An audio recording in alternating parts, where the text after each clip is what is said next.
Welcome to Quiet Universe, where reality fractures into infinite reflections, and truth is always just out of reach.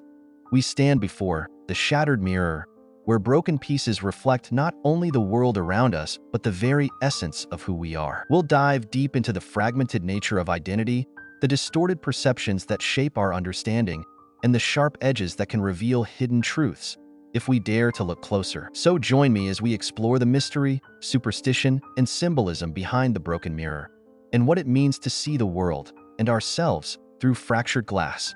In The Shattered Mirror, we encounter a world where reality is fractured, splintering into countless reflections that distort what we perceive as truth. This fragmentation often represents a deeper emotional or psychological breaking point, where illusions once held dear are shattered, leaving behind only fractured pieces. As perception twists, what once seemed whole and clear now becomes distorted, revealing a complex interplay between our inner turmoil and the external world. This theme not only touches on the distortion of reality, but also challenges our understanding of identity, truth, and the illusions we build around them. The Shattered Mirror brings to mind something deeply mysterious and raw. It's more than just a broken piece of glass. It's a symbol of emotional or psychological breaking points. Mirrors, in their simplest form, show us who we are, offering a familiar reflection. But when that mirror shatters, what stares back at us is fragmented, incomplete, and distorted. It forces us to confront the idea that the way we see ourselves, or the world, is no longer whole or reliable. When we look into a broken mirror, we don't just see a disjointed image, we feel the disarray. It's unsettling because we expect clarity, but instead, we're met with chaos. This idea of shattered reflection often ties into identity. We expect consistency in how we perceive ourselves, but once that mirror cracks, the reflection is no longer coherent. Instead, we're left with fragments, each piece reflecting only part of the truth. It's a powerful metaphor for moments in life when we feel disconnected from who we are, or when reality itself seems out of focus. There's a certain weight to the superstition of breaking a mirror too, the belief that it brings bad luck. It's as if the act of shattering a mirror represents a deeper, irreversible shift, whether it's in a person's journey or perception of the world. It could signal a fall from grace, a traumatic event, or even a loss that fundamentally changes the way someone sees themselves or their surroundings. What was once a stable image is now broken beyond repair. And then there are the shards themselves. They hold a hidden danger. Each piece, though it still reflects part of the whole, can cut you if you try to hold onto it too tightly. It's a reminder that trying to piece together the past or rebuild an identity from broken experiences can be painful. The sharp edges represent the harsh truths that come with self-reflection or trying to mend what's been shattered. Sometimes, life can't return to what it once was, and we're left navigating a new, jagged reality. Beyond the personal, the shattered mirror can also reflect the idea of multiple perspectives. Each fragment shows a different angle, a different take on the same subject. It's a way of saying that truth isn't singular. It's made up of many pieces, each with its own story, its own angle. And trying to find the whole truth can sometimes be like piecing together broken glass. Challenging, incomplete, and potentially dangerous. It's a concept rich with meaning, whether we see it as a symbol of personal struggle, the distortion of reality, or a philosophical exploration of truth and perspective. The Shattered Mirror speaks to the complexities of human experience, where nothing is ever truly whole, but perhaps that brokenness is part of what makes us real. The idea of a shattered mirror evokes something deeply unsettling, a reminder that reality itself can sometimes feel fragmented and distorted, like the pieces of glass that no longer fit together to form a clear reflection. When a mirror breaks, it splinters into countless shards, each one offering a fragmented view of the world. And in the same way, our perceptions can fracture, leaving us with a distorted sense of what is real. There is something profoundly human in this experience. The realization that the way we see the world is not always whole or accurate, that our understanding is often shaped by the cracks in our perception. In those moments when life feels disjointed, when nothing seems to make sense, it's as if we're looking into a broken mirror. The familiar becomes foreign, the steady ground beneath us shifts, and suddenly, the image we thought we knew so well no longer aligns with what we see. Each shard of the mirror reflects a different angle, a different aspect of reality, but none of them offer the full picture. We are left to piece together meaning from fragments, and it is in this process that we often confront the deepest parts of ourselves, the doubts, the fears, the uncertainties we try to keep hidden. Fragmented reality, like a shattered mirror, forces us to question the solidity of the world around us. There's an unsettling truth in realizing that what we perceive as stable and certain can be splintered in an instant, leaving us with nothing but pieces to interpret. This experience is not limited to moments of crisis or confusion. It is part of the everyday human experience. We all carry with us fragmented memories, half-formed ideas, and perceptions shaped by personal biases, emotions, and past experiences. What we see is never the complete truth, but rather a collection of reflections, some sharp, some blurry, all of them incomplete. There's a particular kind of vulnerability in encountering a distorted perception of reality. It feels like losing control, like stepping into a world where the rules no longer apply, and nothing is as it seems. We often rely on our senses, on the images and sounds around us, to guide us through life. And when those senses are thrown off, when the mirror of perception cracks, it can be disorienting. In these moments, we are forced to acknowledge that reality is not fixed or absolute, but fluid, shaped by the lens through which we view it. The shattered mirror becomes a metaphor for the way our minds interpret the world, a reflection that is always, in some way, flawed. But within this distortion, there is also a strange kind of truth. The fragments of the mirror might not give us a perfect reflection, but they show us something real, something raw. Each shard, though incomplete, still holds a piece of the whole. And it is through the act of assembling these pieces that we come closer to understanding the complexity of our perceptions. In some ways, the broken mirror allows us to see more than we would have if it had remained whole. It forces us to look at the world from different angles, to confront the inconsistencies and contradictions that we might otherwise ignore. The shattered mirror also speaks to the fragility of perception itself. We like to think that we see the world as it is, but in reality, our minds are constantly shaping, filtering, and distorting what we perceive. Our past experiences, our emotions, our fears, and desires. All of these factors create cracks in the mirror of our perception. What we see is not always what is there, but what we expect or want to see. The reflection we encounter is a mix of reality and illusion, and it can be difficult to tell where one ends and the other begins. The mirror may break, but the reflection remains, albeit scattered and incomplete, much like the way we process the world around us. In a sense, the shattered mirror is also a symbol of resilience. Despite the cracks, despite the distortion, there is still something left to be seen, something that can be pieced together. Life, like the mirror, is never perfect, and our perceptions will always be flawed in some way. But there is meaning to be found in the fragments. The broken pieces of reality still have value.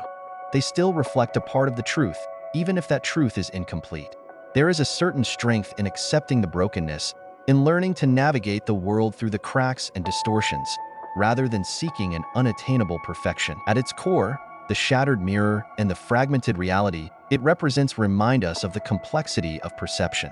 It is a reminder that the world is not always as it seems, and that our understanding of it is shaped by countless factors, many of which we are not even aware of. The distortion we experience is not necessarily a failure or a flaw, but a part of the human experience, a reflection of the way our minds work, always trying to make sense of a world that is, at times, as fragmented and complex as the broken mirror itself. The shattered mirror, as a symbol, extends beyond mere fragmentation of identity. It touches on the distortion of reality itself. When someone looks into a cracked mirror, the image staring back is familiar, yet profoundly altered. It's not just that the reflection is broken into parts. Each fragment distorts the view, bending it in strange and unpredictable ways. The eyes may seem larger, the mouth twisted, and the symmetry of the face lost. In this way, the shattered mirror forces us to confront a version of reality that no longer aligns with what we expect or recognize. It's a glimpse into a world where things are skewed, unsettling, and off-kilter, yet still very much real. For a person, this distortion can resonate on a deeply personal level.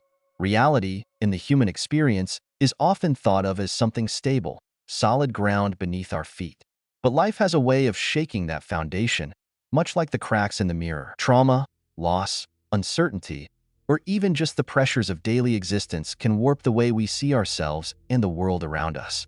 The mirror's broken surface becomes a metaphor for how our perceptions can be twisted by circumstance, leaving us to question what is true and what is merely a reflection of our own fears or biases. The world hasn't changed, but our experience of it has become something harder to navigate. In this distorted reality, nothing appears as it should.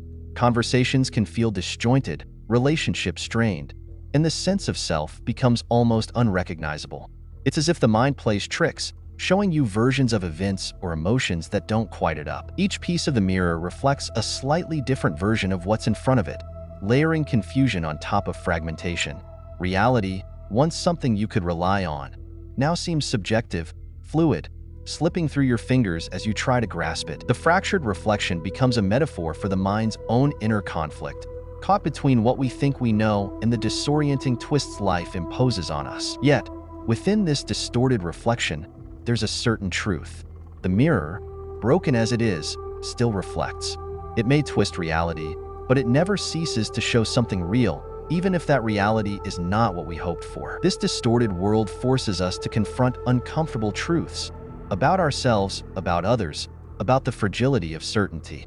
It can be disorienting, painful even, but it also reminds us that reality is rarely as straightforward as we imagine. The cracks, the warps, the distortions, they are as much a part of our experience as the smooth, clear reflections we long for.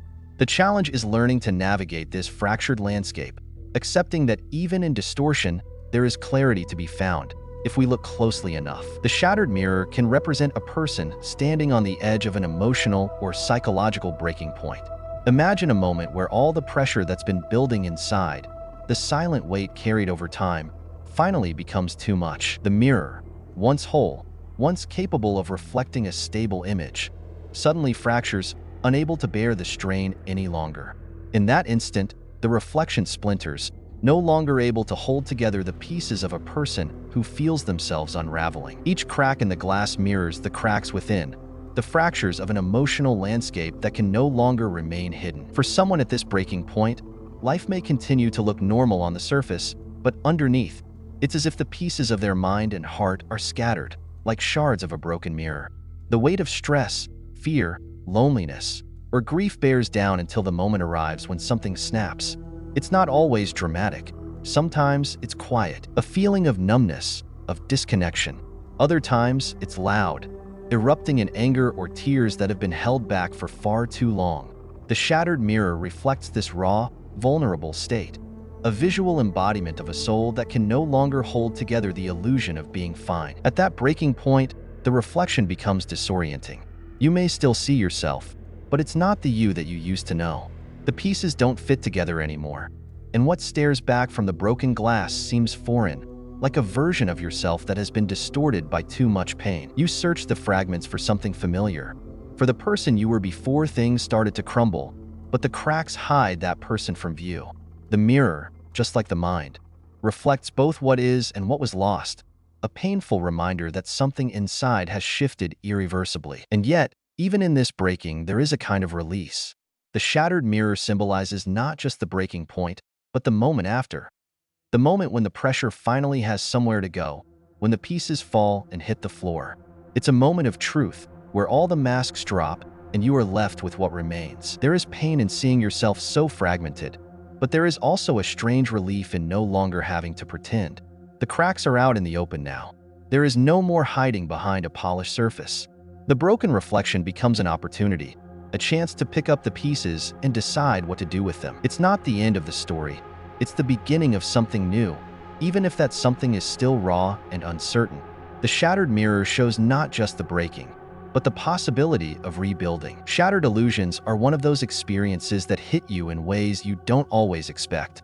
There's this moment, usually without any real warning, when something you believed in, something that felt solid and certain, just breaks apart in front of you. It's not a gentle unraveling either. It's a sudden crash, like glass hitting the ground, and once that illusion is gone, you're left standing there with nothing but the shards of what you thought was real. What makes this so powerful is that it's not just the illusion that's broken. It's a part of you, the part that invested in it, the part that trusted in something that turned out to be an illusion.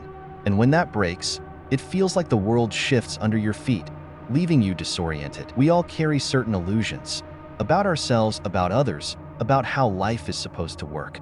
Some of these illusions are comforting, like believing that hard work always pays off or that love will always be enough to fix everything.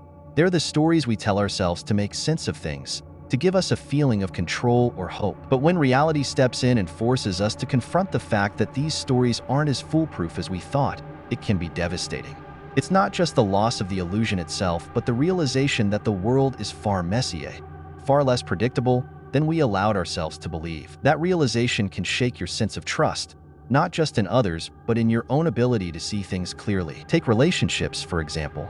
You might spend years believing in the idea of a perfect partnership, that if you find the right person, everything will fall into place. It's an illusion that so many of us hold on to, and when it shatters, when you realize that even the right person comes with flaws and struggles, or that love isn't always enough to overcome life's challenges, it can feel like a betrayal. Not necessarily a betrayal by the other person, but by the story you told yourself. You're forced to let go of that comforting ideal and accept something more complex, more uncertain. It's painful because it means letting go of a dream, and with it, the security that came from believing in that dream. Shattered illusions don't just happen in relationships, they can happen in every aspect of life. Think about those moments when you realize that the job you've been striving for doesn't bring the fulfillment you expected, or when a long-held belief about the world is challenged in a way that you can't ignore. It's not just disappointing, it's disorienting. You're left questioning everything. If that wasn't true, then what else might not be? It opens up a whole new set of questions, ones you might not have been ready to face. The illusion, for all its faults, provided stability, and now that it's gone, you have to navigate a world that feels a little more chaotic and a lot less predictable. But as painful as it is, there's something deeply human about having your illusions shattered. It's almost a rite of passage. This transition from seeing the world in simple terms to understanding that reality is far more nuanced and, often, far more brutal. It's part of growing up, though it happens at different stages for everyone. When the illusion is intact, you feel safe, like you've figured something out. But when it breaks, it forces you to adapt, to find a new way of seeing things. And in that, there's a kind of growth that can't happen any other way. It's like being forced to rebuild your understanding of the world from the ground up, but this time with a little more wisdom, a little more caution. Yet, it's not all bleak. When an illusion shatters, yes, there's pain, but there's also the opportunity to see things more clearly. It's like wiping away a fogged-up mirror and finally seeing what's really there.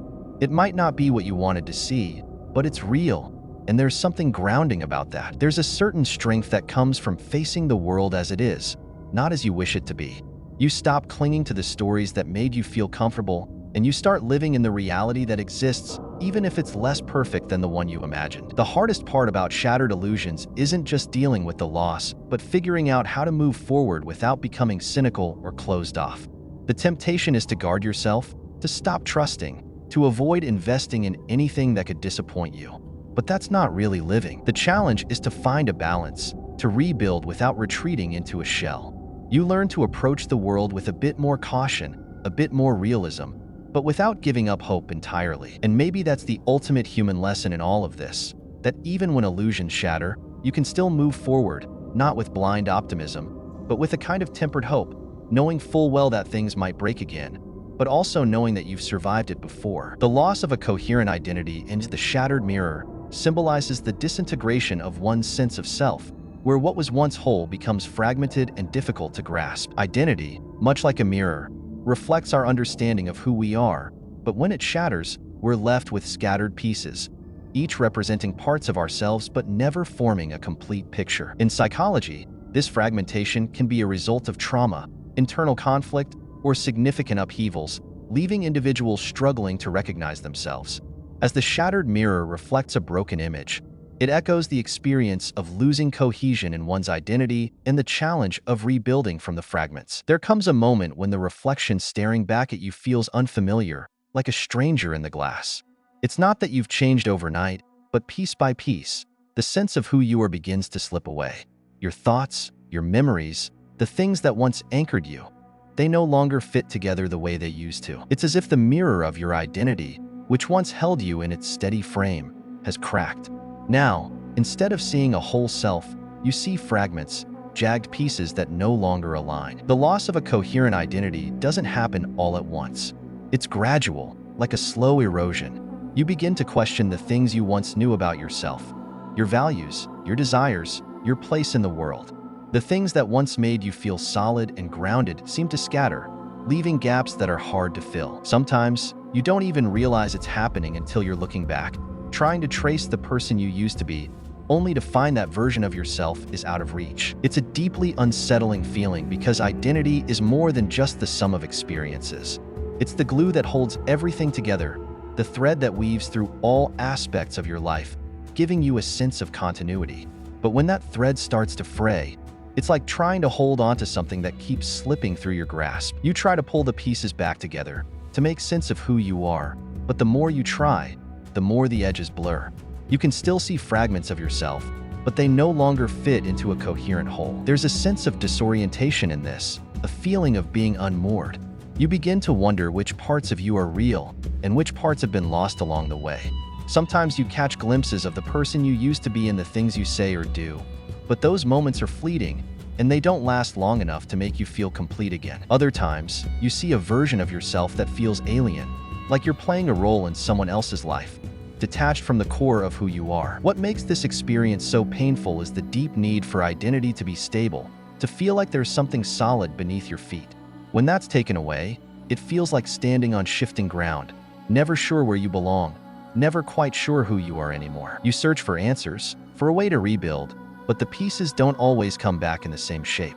Some parts of yourself may be lost forever, and what remains might be something unrecognizable. It's like trying to reassemble a shattered mirror. You might get some of it back together, but there will always be cracks, always be pieces that don't fit like they used to. Self-doubt creeps in quietly, like a whisper that becomes louder over time, until it's all you can hear. It's as if you're looking into a mirror, but instead of seeing yourself clearly, the image is fractured.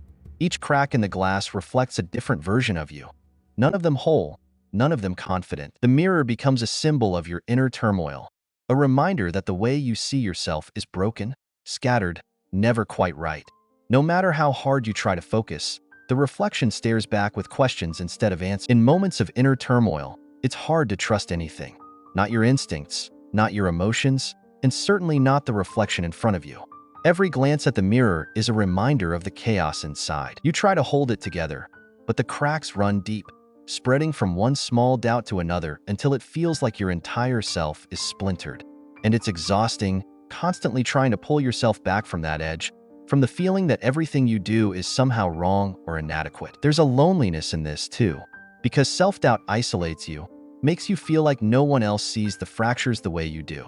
On the outside, you might look fine, calm, collected, but inside, the cracks are growing wider. It's like carrying a shattered mirror with you, knowing that at any moment, it could fall apart completely. You start to wonder if the turmoil inside will ever settle, if there's a way to put the pieces back together, or if you're destined to live with this broken reflection forever. And yet, even in the midst of this, there's a strange kind of strength. To face that shattered mirror day after day, to confront those doubts and that inner turmoil, it takes resilience. You might not feel whole, but there's something in the act of continuing to look at your reflection, even when it's broken, that speaks to a quiet determination. You're still here, still searching for clarity, even when the glass won't show it to you. The idea of fragmentation of identity in psychology speaks to something deeply personal and unsettling. This sense that who we are isn't always a single, cohesive thing, but can splinter into different parts depending on what life throws at us. We like to think we know ourselves, that there's some core, unchanging self that we can rely on. But when that sense of self gets fractured, it can feel as if we're losing grip on who we are. This fragmentation doesn't necessarily happen all at once. It can be slow, subtle, and driven by trauma, life changes, or just the complexity of navigating the world. It's as if, over time, we collect different versions of ourselves, and instead of being able to integrate them into a whole, they remain separate, sometimes clashing and sometimes quietly existing beside each other without ever truly blending. Psychologically, it can stem from experiences that shake the foundations of how we see ourselves. Moments of intense emotional upheaval, conflict, or unresolved issues from childhood. Someone who grows up in an unstable or abusive environment, for instance, might develop fragmented identities as a coping mechanism. They create different selves to handle different situations. One part of them might be the strong, outward-facing persona that gets through the day, while another part might carry the deep-seated pain that they don't let anyone see, even themselves. Over time, these parts can feel disconnected from each other, like pieces of a puzzle that never quite fit back together. At its most extreme, this fragmentation can lead to dissociative identity disorder, DID, where a person's identity becomes so fractured that distinct personalities emerge, each with its own thoughts, memories, and behaviors. It's not just that someone feels different in various contexts, like we all do to some degree, being one way with family and another with friends.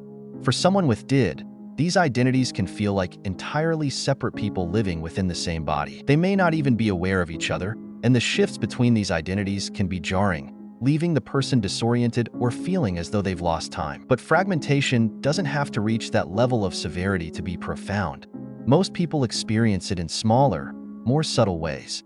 You might feel like one version of yourself at work, focused, competent, professional, and an entirely different version at home, where maybe you're more relaxed, vulnerable, or even lost. Sometimes these different aspects of identity coexist peacefully, but other times they feel at odds, creating inner conflict. You know how you're supposed to act or who you're supposed to be in a certain situation, but it doesn't always align with how you feel inside, and that dissonance can be unsettling. It's like trying to hold together parts of yourself that don't quite fit anymore, as if one piece of you is stuck in the past while another is trying to move forward. A common trigger for fragmentation is trauma. Trauma has this ability to shatter what we once thought was a stable sense of self. It creates these fractures in identity because the trauma itself feels like it doesn't belong in the normal flow of life. People often describe a kind of before and after when it comes to traumatic experiences, almost like two different lives. Who they were before the event seems distant, sometimes unrecognizable, compared to who they are after. In an effort to cope, the mind can compartmentalize, pushing painful memories or feelings into a corner, effectively isolating them from the rest of the self.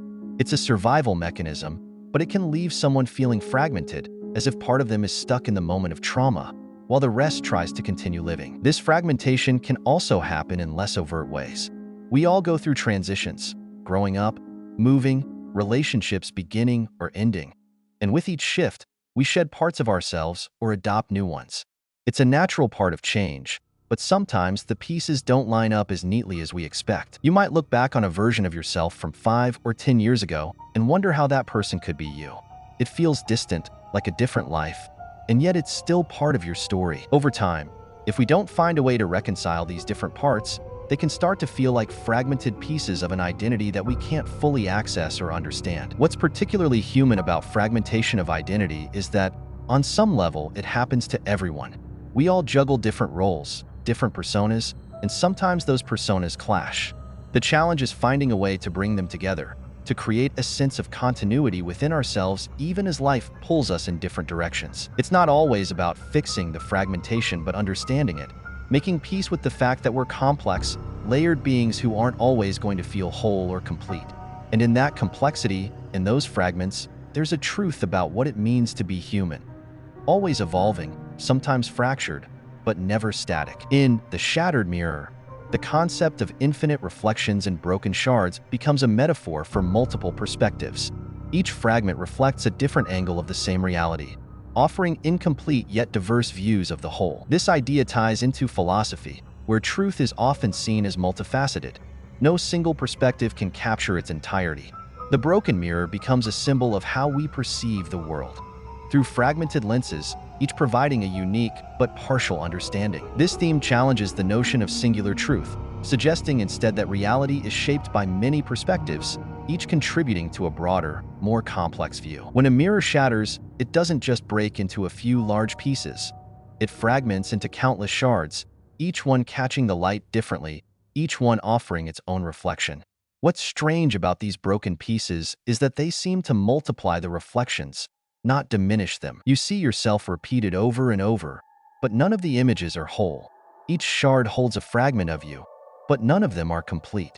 And the more you look into them, the more disorienting it becomes. In each shard, there's a version of you that's familiar but slightly off. A tilt of the head, an eye that seems bigger, a smile that looks strained. Every angle offers a new perspective, a new distortion, as if you're trying to find the real version of yourself hidden among the fragments. But it's impossible to gather them all together. The reflections are endless, each piece catching a different angle of your face, your expression, your life. And as the reflections multiply, so too does the sense that you're being split into countless versions of yourself. Each piece feels like a possible truth, but none of them are quite right. It's like looking into a kaleidoscope where the image shifts constantly, each twist presenting a new pattern, a new arrangement of the fragments. You try to focus on one version of yourself, but just as you do, another reflection pulls you in. There's a sense of being pulled in many directions at once, unsure of which version is the real you, or if there even is a singular you anymore. It's exhausting, trying to make sense of all these reflections, because each one demands attention, each one shows you something different, yet they're all part of the same shattered whole. The human mind seeks coherence, some kind of stable truth to hold on to, but in these infinite reflections, that truth becomes elusive. It's hard to trust what you see because every piece tells a different story. Some reflections might show you in a light that feels more honest, while others distort and obscure. You're left navigating a maze of yourself, always seeing, but never truly knowing which version is the one you can rely on. In those moments, it's not just about losing your sense of self. It's about being overwhelmed by too many selves, too many possibilities, none of which fully belong to you. The more you look into the shards, the more they reflect back at you in endless loops. It's like being caught in a hall of mirrors, where each reflection leads to another, a cascade of selves that never stop multiplying. You keep searching for an anchor, something to ground you, but the reflections just keep going, splitting, doubling back on themselves. In the end, you start to wonder if the real you is somewhere outside the mirror altogether, looking in at these infinite, broken versions, unable to step through and pull yourself out. The shattered mirror can be a powerful metaphor for the complexity of multiple perspectives. When a mirror breaks, each shard offers a slightly different angle, reflecting the same scene but from unique vantage points. It's as though every fragment holds its own truth, yet none can capture the whole picture by itself. In a way, this echoes the human experience. We all walk through life seeing things from our own perspective, believing our view is clear, but we are often just one shard of that larger, fragmented mirror. The truth, or the bigger picture, is spread out across all the different angles we might never fully see on our own. Imagine looking at a person through this shattered mirror. Every shard might reflect a different part of them. Their vulnerability, their confidence, their fears, their kindness. One shard catches them at a moment of strength, while another reveals their moments of doubt. We're not looking at one person, one simple identity, but many versions layered together. Each piece tells its own story, much like how different people in someone's life may see entirely different sides of them. To one person, they might be a source of wisdom. To another, they may seem distant or cold. All of these perspectives exist at once, though none on its own is the full truth. In relationships, this metaphor deepens. You might find yourself seeing the world one way, while the person across from you sees something entirely different. The shattered mirror illustrates how two people can look at the same event, the same conversation, and come away with different reflections of it. Their views aren't necessarily wrong, just incomplete, like shards of a larger mirror reflecting their own angle, their own history, their own emotional lens. It's in the blending of these perspectives, the willingness to see through someone else's shard, that we begin to get closer to understanding. The mirror reminds us that no one view, no matter how sharp or clear, is enough on its own. But there's a challenge in this too. Sometimes the shards don't align. They can distort or even obscure, creating misunderstanding, disagreement, or conflict.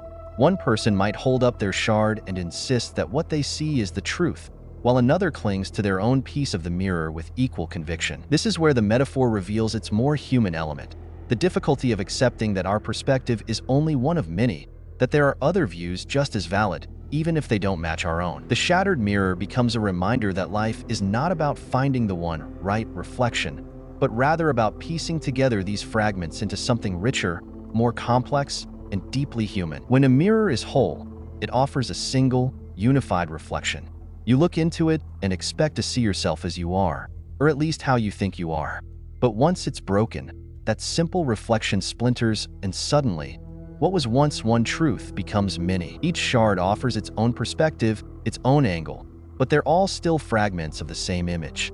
It's not that the truth has changed, it's that you're now seeing it from multiple points of view, and each one tells a slightly different story. You find yourself drawn to these different reflections, trying to make sense of them. One shard catches the light in a way that highlights a feature you hadn't noticed before. Another piece, angled differently, reflects a darker, more shadowed side of you. Each fragment holds a version of the same reality, but none of them feel entirely complete. The truth hasn't disappeared.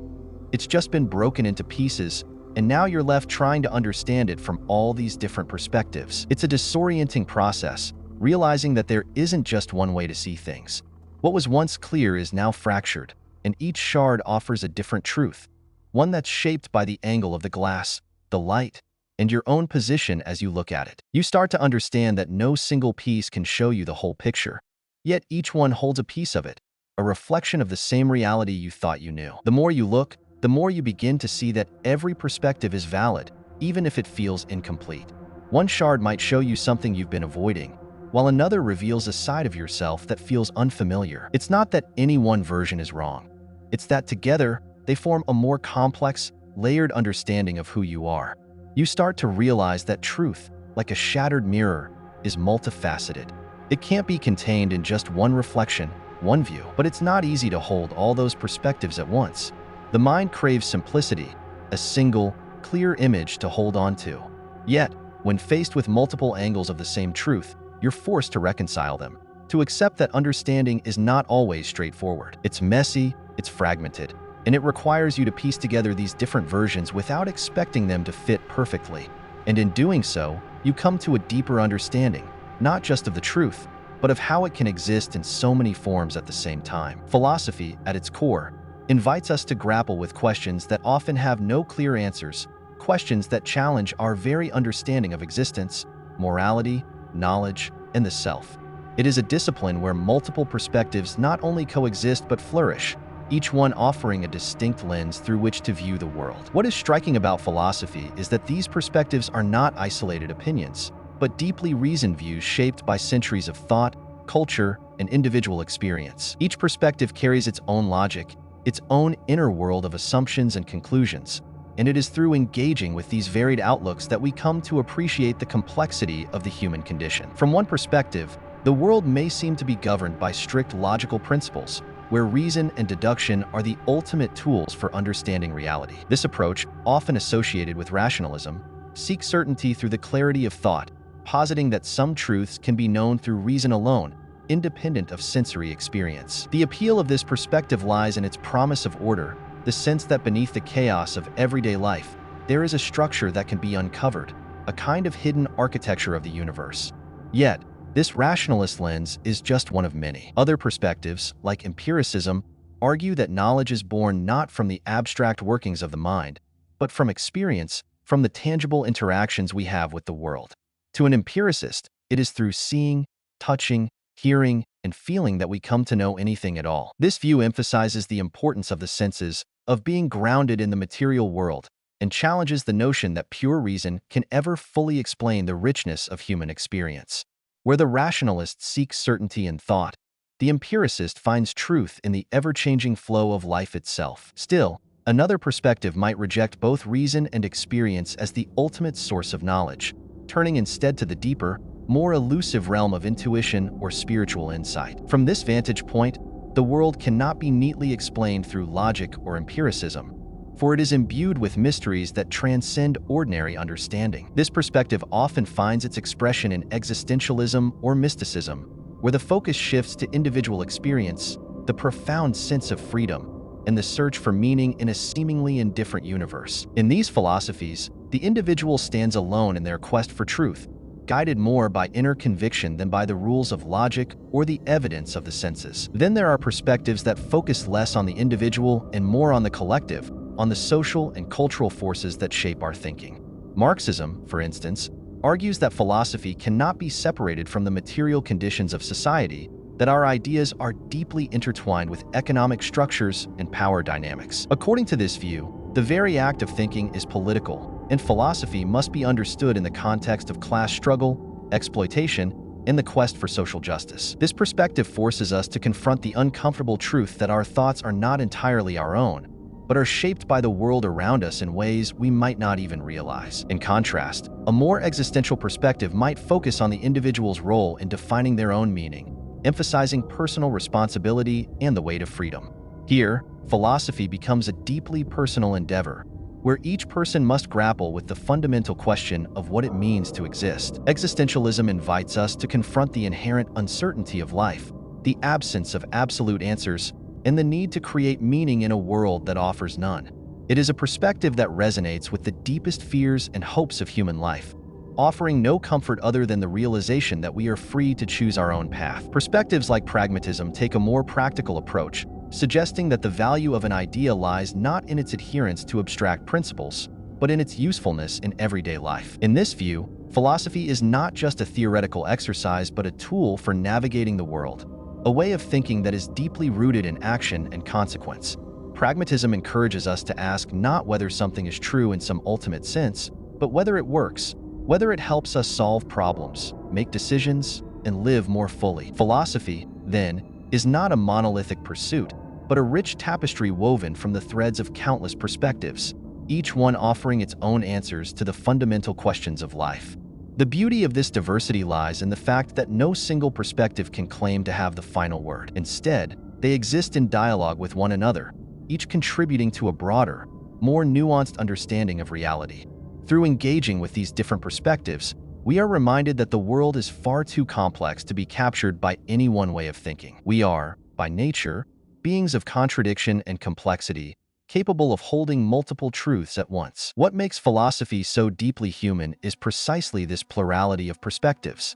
It mirrors the diversity of human experience, the different ways we see, feel, and understand the world. And in doing so, it reminds us that to be human is to be part of a larger, ongoing conversation, one that stretches across time, culture, and individual lives. The act of engaging with philosophy, then, is not just an intellectual exercise but a deeply personal one, an exploration of what it means to be alive, to think, and to question. It is through this exploration that we come to understand not just the world, but ourselves in all our complexity and contradiction. In The Shattered Mirror, the superstition of bad luck associated with breaking a mirror plays a significant role.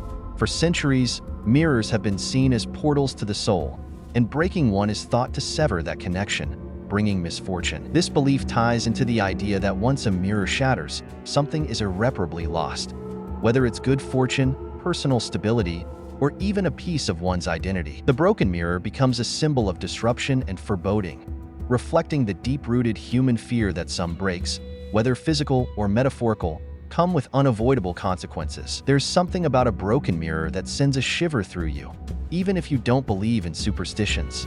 It's not just the shards scattered across the floor. It's the weight of what it represents, the whispered belief that breaking a mirror brings bad luck. You might brush it off at first, telling yourself it's just an old tale, but somewhere in the back of your mind, it lingers. The idea that, somehow, by shattering that reflection, you've disrupted something deeper, something unseen. It's strange how this superstition weaves itself into our thoughts. A mirror, after all, is just a surface, glass and silver. But the reflection it holds has always carried more meaning.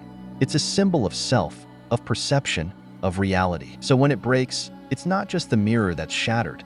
It feels like a disturbance, a fracture in the order of things.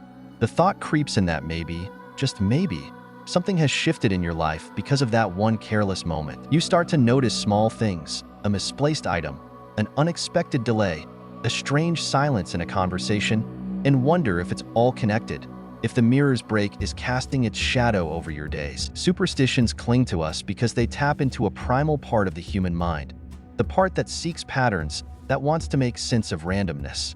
The idea of bad luck following a broken mirror takes hold because it gives an explanation for the things we can't control. It offers a reason for misfortune, as if the universe is somehow responding to the mirror's fracture, sending ripples of chaos through your life.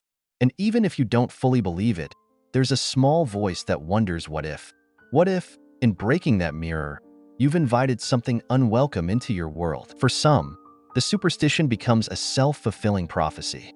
Every setback, every misstep, is seen through the lens of that broken glass. The mind starts connecting dots that aren't really there, finding meaning in coincidence. A small stumble feels heavier. A missed opportunity feels like fate turning its back. It's not the mirror itself that holds power, but the belief in the bad luck it's supposed to bring. And once that belief takes root, it becomes hard to shake. The broken mirror might be swept away, but its presence lingers in the mind, casting doubt over the days that follow. At its core, the superstition speaks to a deep-seated fear of disruption, of something breaking the fragile balance of life. It's not just about the fear of bad luck, but the fear of losing control, of being at the mercy of forces you can't see or understand. The broken mirror becomes a symbol of vulnerability, a reminder that things can change in an instant, and not always for the better. It's a reminder that no matter how carefully we navigate the world, there are cracks waiting to form beneath our feet. Throughout history, breaking a mirror has been steeped in superstition, often linked to the belief that it brings 7 years of bad luck. There's something deeply unsettling about the idea of shattering not just glass, but a reflection, a visual connection to the self. In many cultures, mirrors have been seen as more than just objects. They've been thought to hold a piece of your soul. When that mirror breaks, it's as if a part of you has been damaged along with it. The superstition arises from this ancient fear that the fracture in the glass represents a fracture in your life, your fortune, or even your spirit. For someone who's experienced the breaking of a mirror, there's a moment of unease, even if they don't fully believe in the bad luck that's said to follow. It's a primal reaction, rooted in the collective consciousness passed down through generations. A mirror, something so tied to self-perception, now lies shattered, and with it comes the creeping thought. What if the superstition is true? What if this break is more than just physical? It feels like the delicate balance of your world could suddenly tip into chaos, like the fragments of glass might be an omen for other things falling apart, even if there's no rational basis for it. The fear surrounding broken mirrors speaks to something deeper about how fragile we perceive our connection to fate and fortune. The act of shattering something that holds our reflection, a piece of our identity, touches on a belief that our lives are delicately interconnected with forces beyond our control. It's not just the inconvenience of a broken object, but a symbolic rupture that leaves us wondering if this small, unintended action has opened the door to misfortune. The mind can easily spiral, connecting random events to the moment the mirror cracked, fueling the superstition with every small mishap or strange occurrence that follows. In a more human sense, these superstitions about broken mirrors reflect our need to assign meaning to the unknown. When life feels uncertain, when something as simple as a shattered reflection occurs, we grasp at explanations that give us some semblance of control, even if it's rooted in fear. The 7 years of bad luck attached to a broken mirror feels like a sentence, a time during which you might expect life to go awry. But at the heart of this belief is a deeper anxiety, the idea that we are constantly on the edge of misfortune and that small actions can tip the scales. The shattered mirror becomes a symbol not just of physical breakage, but of our fragile relationship with luck, fate, and the invisible forces we believe shape our lives. There's something about broken mirrors that instantly grabs people's attention, even if they don't consider themselves superstitious. You hear that sharp crack, see the shards scattered across the floor, and a part of you can't help but feel uneasy. It's not just the mess or the inconvenience of cleaning it up. There's a deeper, almost instinctual discomfort. For centuries, broken mirrors have been wrapped in superstition, and even in modern times, that old fear still lingers in the background, like an echo from a time when people believed the mirror was more than just a piece of glass. It was a portal, a reflection of the soul. When it breaks, it feels like more than just an object shattering. It's as if something larger, something intangible, has been disturbed. The most well-known superstition is the idea that breaking a mirror brings 7 years of bad luck. It's an oddly specific number, and yet it has persisted across cultures and generations, becoming part of the fabric of everyday life. Even people who claim not to believe in superstitions might pause for a moment after accidentally smashing a mirror, as if there's something about that old belief that still holds weight. 7 years is a long time to think about, especially when it comes to something as vague and ominous as bad luck. There's no clear definition of what that bad luck entails. It could mean anything from minor inconveniences to life-altering events, and that uncertainty is part of what makes the superstition so unsettling. You're left wondering, is there something watching, waiting to balance out the breaking of that reflective surface? The roots of this belief go back to ancient times when mirrors were seen as more than just tools for vanity. They were thought to hold a person's reflection, yes, but also a piece of their essence, their spirit. In ancient Rome, people believed that the soul regenerated every 7 years, and breaking a mirror meant damaging part of that soul. The idea was that, for the next 7 years, your soul would be out of balance, and you'd have to suffer the consequences until it could fully heal again. It's not hard to see how this belief could take hold. After all, looking into a mirror can be a strangely intimate experience. It's you, staring back at yourself, But there's also a sense of mystery, something about the reflection that feels a little separate, a little untouchable. When that image breaks, it's as though the line between the physical and the metaphysical has been crossed. There's also something uniquely unsettling about the sharpness of broken glass. Those jagged edges catch the light in strange ways, and it's easy to see why ancient people might have associated broken mirrors with danger. The fragmented image, where your reflection is no longer whole but split into distorted pieces, creates an immediate sense of discomfort. It's a physical representation of something going wrong, of a world that is no longer aligned. In some cultures, it was believed that those fragmented reflections could trap your spirit in the pieces, leaving you vulnerable to misfortune or spiritual harm. And while today we might not actively believe that a broken mirror can trap our soul, there's still that nagging sense that something isn't quite right. In other traditions, mirrors were seen as portals to other realms. Breaking one wasn't just about bad luck. It was about opening up a doorway to forces or entities you didn't necessarily want to invite into your life. This idea adds another layer of tension to the superstition. If a mirror is more than just a reflection, if it's a window to another world, then breaking it could have unpredictable, even dangerous, consequences. In some cultures, people would immediately cover or bury the shards of a broken mirror to prevent any spirits from escaping through the cracks. It's as if the mirror held back something unseen, and once it was shattered, that barrier was no longer in place. Even in modern times, there's a sense of urgency about cleaning up broken glass, almost as if you're trying to put things back in order before something else slips through. For many, these superstitions aren't necessarily about believing in literal curses or spirits, but about the symbolic power of a broken mirror. It represents something fragile, something that can't be undone. You can sweep up the shards, but you can't put the mirror back together exactly as it was. There's a finality to it, a sense that something has changed in a way that's irreversible. It's not just the fear of bad luck.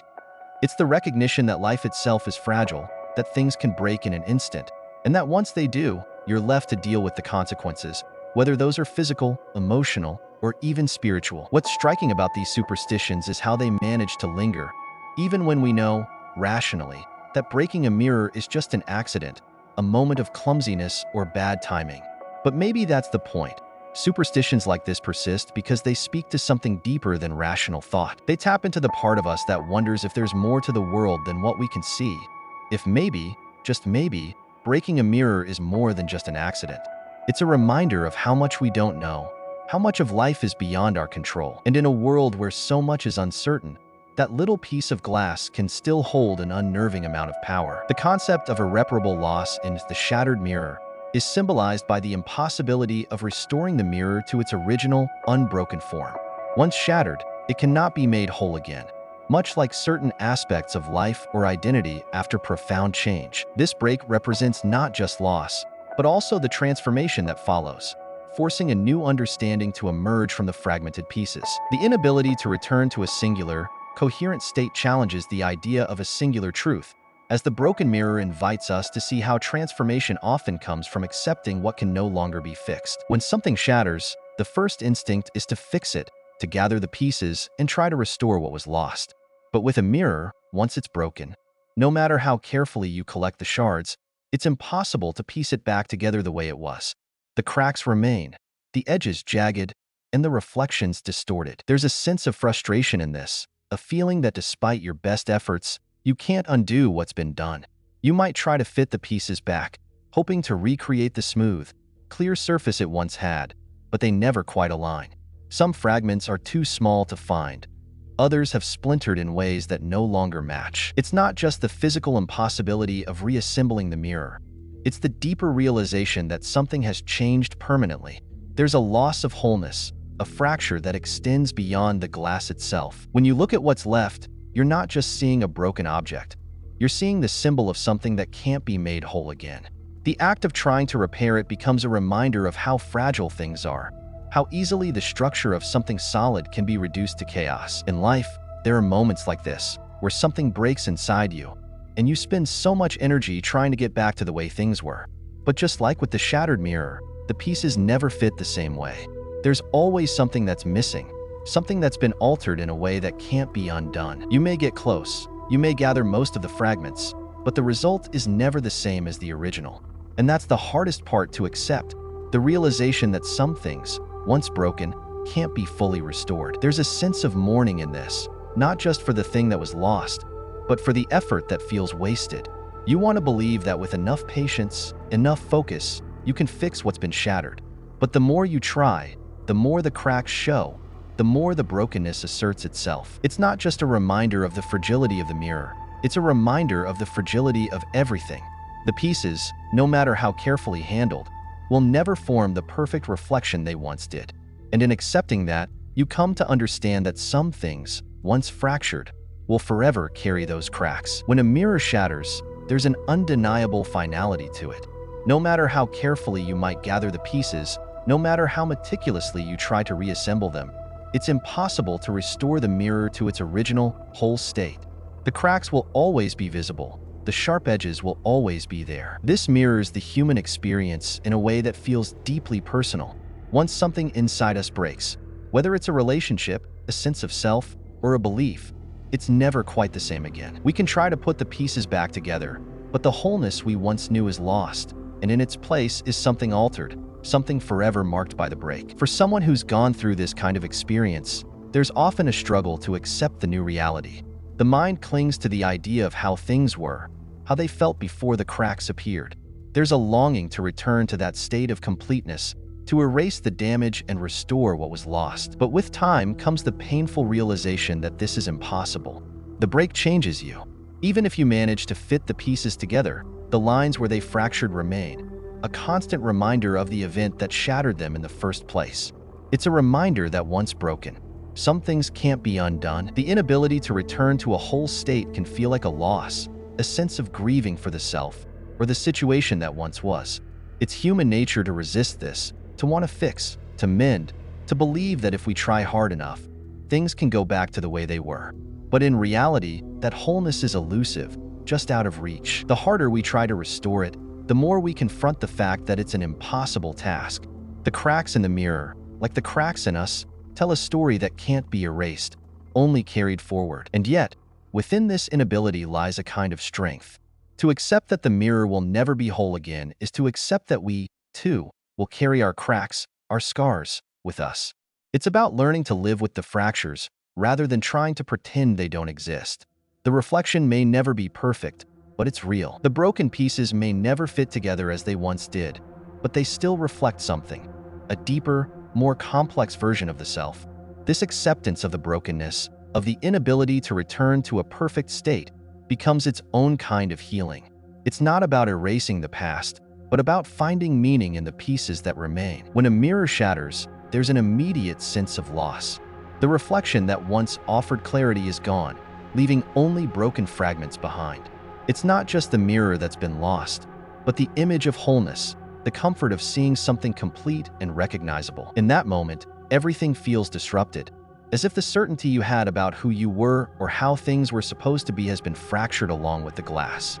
It's the kind of loss that strikes deep, not only because something familiar is broken, but because it leaves you staring at the pieces, unsure of how to move forward. Yet, within that loss, something else begins to stir.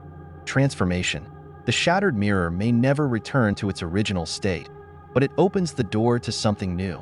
In the breaking, there is a shift, a chance for change that couldn't have happened otherwise. It's painful, yes, to see the cracks, to feel the weight of what's been lost, but it's also an invitation to step into the unknown.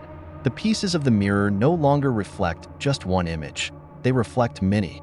They show different angles, perspectives you never saw before. And in that fragmented reflection, there is room for growth, for seeing yourself and the world in a way that's more complex, more nuanced. For someone going through this kind of experience, the sense of loss can be overwhelming at first. You might feel as though you've lost part of yourself, as though the life you knew has been irreparably altered. But in time, as you sit with the pieces, you begin to realize that something is shifting beneath the surface. The cracks in the mirror, the things that once felt like they only signified loss, start to reveal their potential for transformation. The reflection is different now, but it's also deeper, more layered. It's no longer about returning to what was, but about discovering what can be. Transformation often comes when we least expect it, and it rarely feels comfortable. It requires sitting with the brokenness, accepting that the old image is gone, and allowing something new to take shape. The shattered mirror teaches us that while loss is inevitable, it doesn't have to be the end of the story. In fact, it's often the beginning of something else, something that couldn't have existed without the breaking. The transformation that follows is not about erasing the cracks or pretending they don't exist, but about embracing them as part of the journey. It's about understanding that from the fragments, a new reflection can emerge. One that carries the scars of the past, but also holds the potential for something more. A shattered mirror forces us to confront the idea that there is no singular truth, no one clear version of reality. When the mirror was whole, it reflected one image, sharp, defined, and seemingly complete. But once it breaks, that one truth splinters into many. Each shard of glass offers a different angle, a new perspective. Suddenly, what was once seen as the only truth fractures, and we're left with pieces that, when viewed together, tell a more complicated story. This challenges the notion that there's ever one fixed way to see the world, or even ourselves. It pushes us to question what we thought we knew. For someone looking into that shattered reflection, the experience can be disorienting. You're faced with versions of yourself that don't align, that seem to contradict each other, and yet, they're all part of the same whole. It's as if the breaking of the mirror reveals the complexity that was always there but hidden beneath the illusion of a single, cohesive truth. In life, we often cling to singular ideas or beliefs because they make us feel secure. We want to believe that there's one right way to view things, one true version of events. But the shattered mirror reminds us that life is rarely so simple. The truth is often multifaceted, layered, and sometimes even contradictory. This challenge to singular truths can be unsettling, but it's also deeply human. We all hold multiple identities, multiple stories about who we are and how we've come to be. The shattered mirror doesn't offer us the comfort of one clean narrative. It shows us that we are made up of many pieces, some of which might not always fit together neatly. The cracks in the glass force us to confront the contradictions within ourselves and the world around us.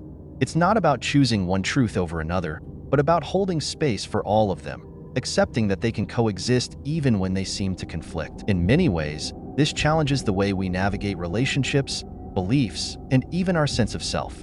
It asks us to let go of the need for certainty and embrace ambiguity, to see that what's true from one perspective might not be from another, and yet both are valid. The shattered mirror, with all its broken pieces, becomes a metaphor for the complexity of human experience.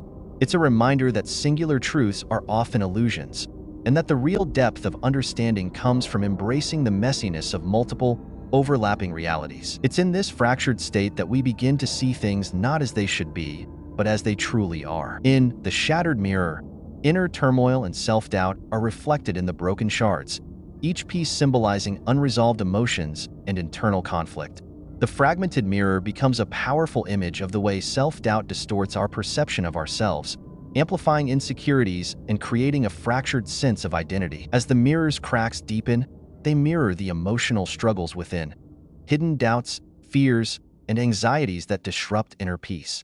This symbolism captures the complex relationship between external reflections and internal battles, where the shattered image becomes a reflection of a mind at war with itself. Self-doubt creeps in quietly, like a whisper that becomes louder over time, until it's all you can hear. It's as if you're looking into a mirror, but instead of seeing yourself clearly, the image is fractured. Each crack in the glass reflects a different version of you, none of them whole, none of them confident. The mirror becomes a symbol of your inner turmoil, a reminder that the way you see yourself is broken, scattered, never quite right. No matter how hard you try to focus, the reflection stares back with questions instead of answers. That sense of never being enough, a feeling that something's wrong with you even when everything seems fine on the surface, takes on a life of its own. It's not just about questioning your abilities or your choices. It's deeper, more personal. The mirror reflects not just your face, but every insecurity, every fear of failure, every doubt that lingers in your mind. You start to pick yourself apart, finding flaws in places that might not even exist, but you see them as clear as the cracks in the glass. In moments of inner turmoil, it's hard to trust anything. Not your instincts, not your emotions, and certainly not the reflection in front of you. Every glance at the mirror is a reminder of the chaos inside. You try to hold it together, but the cracks run deep, spreading from one small doubt to another until it feels like your entire self is splintered. And it's exhausting, constantly trying to pull yourself back from that edge, from the feeling that everything you do is somehow wrong or inadequate. There's a loneliness in this too, because self-doubt isolates you, makes you feel like no one else sees the fractures the way you do.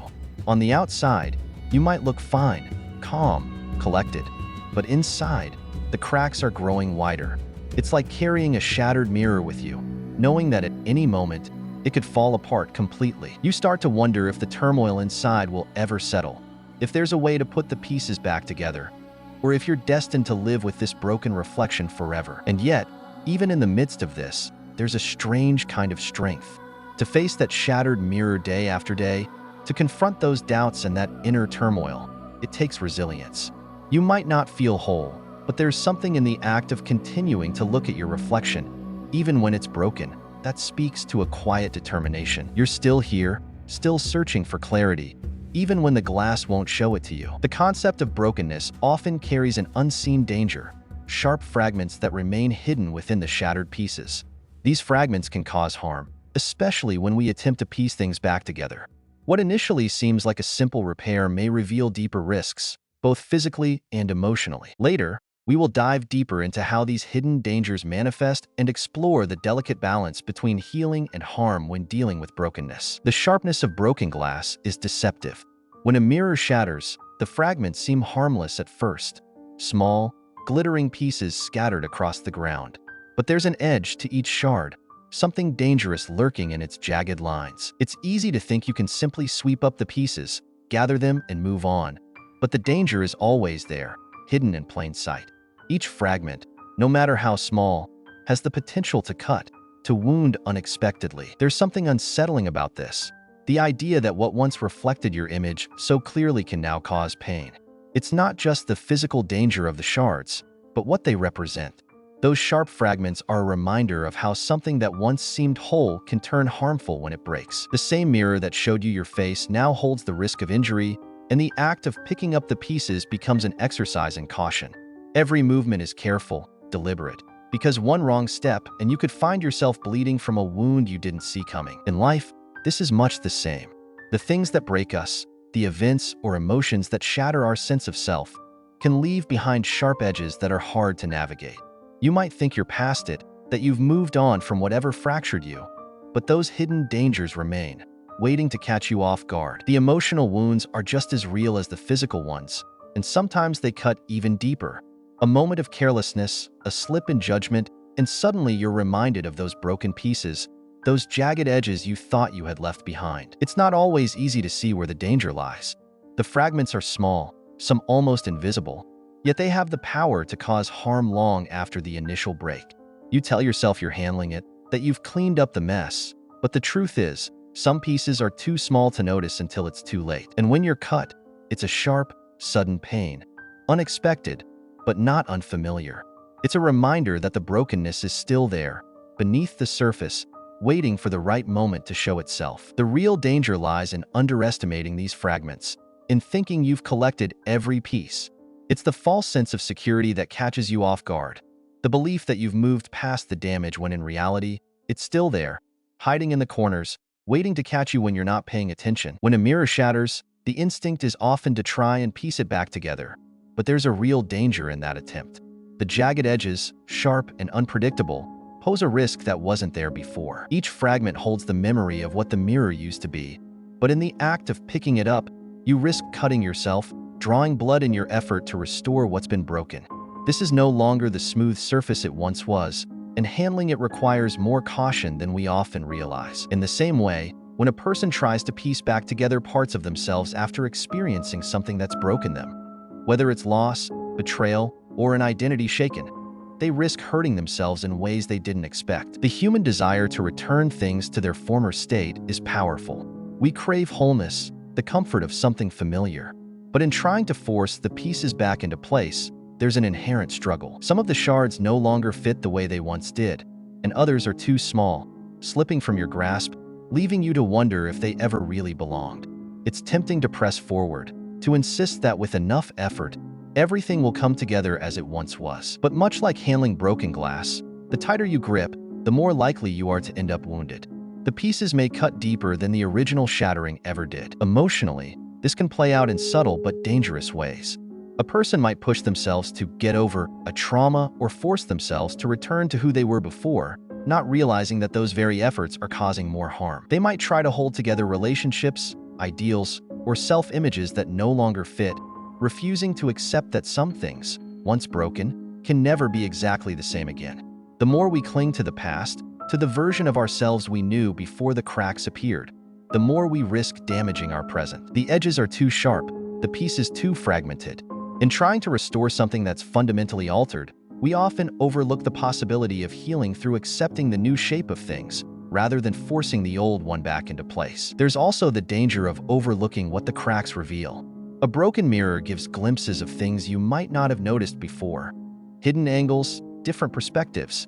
In the rush to fix it, we can miss the lessons those cracks offer, the truths about ourselves or our experiences that only become visible in moments of fracture. Ignoring these insights in favor of a quick restoration denies the potential for growth that can come from letting things remain imperfect, from acknowledging that some breaks are part of the journey. Trying to force everything back together may not just hurt us. It might keep us from seeing the beauty and strength that can emerge from embracing the brokenness itself. Brokenness can often bring a surprising sense of clarity. In the fractured reflections of something shattered, hidden truths may emerge, revealing insights that were once concealed in wholeness. This paradox of clarity amidst brokenness suggests that through destruction, we may gain a deeper understanding of ourselves and the world around us. Later, we will explore how this phenomenon unfolds and the significance of the truths uncovered in fractured moments. There's an odd kind of clarity that comes from something being broken, a paradox that feels almost cruel. When a mirror shatters, you'd expect the reflection to be distorted beyond recognition, but sometimes the opposite happens. The breaks create a space for things you never noticed before, details that were hidden in the smoothness of a whole reflection. Suddenly, in the chaos of the shards, you see more clearly than you ever did when everything was intact. The cracks reveal what the perfect surface once obscured. It's as if the very act of breaking strips away the illusions, forcing you to confront what's real in a way that's both painful and undeniable. In the wholeness of things, it's easy to miss the small imperfections, the things that don't quite line up. The brokenness forces you to look closely, to see the gaps and edges, to notice the things that were always there but never caught your attention. And in that, there's a kind of brutal honesty. You can't hide from what's broken.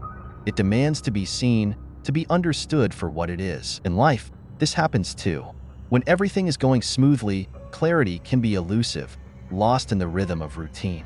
It's when something breaks, when a relationship falls apart, when a failure cuts deep, that you're suddenly faced with a truth you couldn't see before. The sharpness of that break, the cracks that form in your understanding of yourself or the world, somehow bring everything into focus.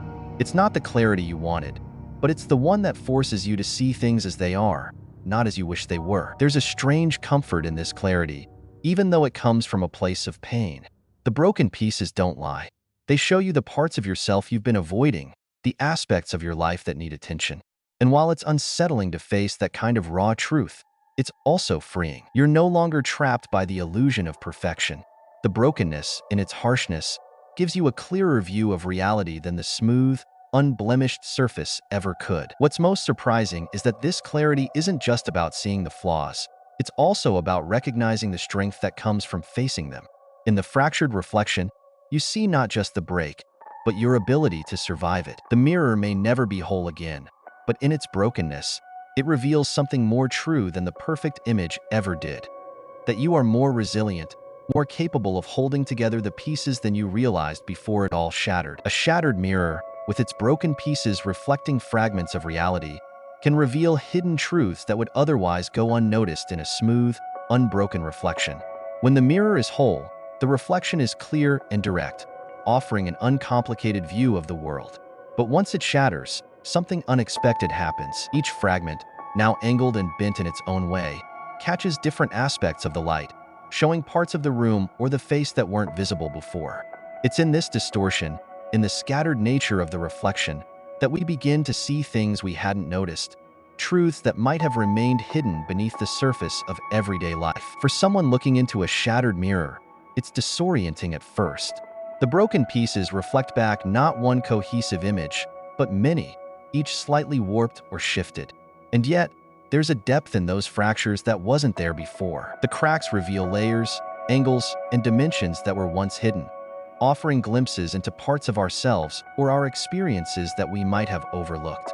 It's almost as if the breaking of the mirror allows the reflection to go deeper, to expose what was previously buried beneath the smooth exterior. In that fractured state, truths emerge. Not the polished, comfortable truths we're used to, but the ones that are raw, complex, and sometimes uncomfortable to confront. In life, the same is true. When everything is whole, we see only what's on the surface. We move through the world with a sense of clarity, believing we understand ourselves and those around us. But it's often in the moments of fracture, when something breaks, whether it's our sense of identity, a relationship, or a belief, that we begin to see more clearly. The cracks force us to look at the world from different perspectives, to examine the fragments of our lives and piece together what they might be trying to show us. These hidden truths, once obscured by the smoothness of the mirror, start to come into focus through the fractures, revealing aspects of ourselves or our reality that we hadn't been ready to face. It's not always easy to accept what the shattered mirror reveals. The fragmented reflections can be unsettling, showing parts of ourselves we've tried to hide or truths we've been avoiding. But there's something undeniably honest about what the cracks show us. They reflect a version of reality that is more complex, more layered, and ultimately, more real. The shattered mirror doesn't just reflect what's in front of it.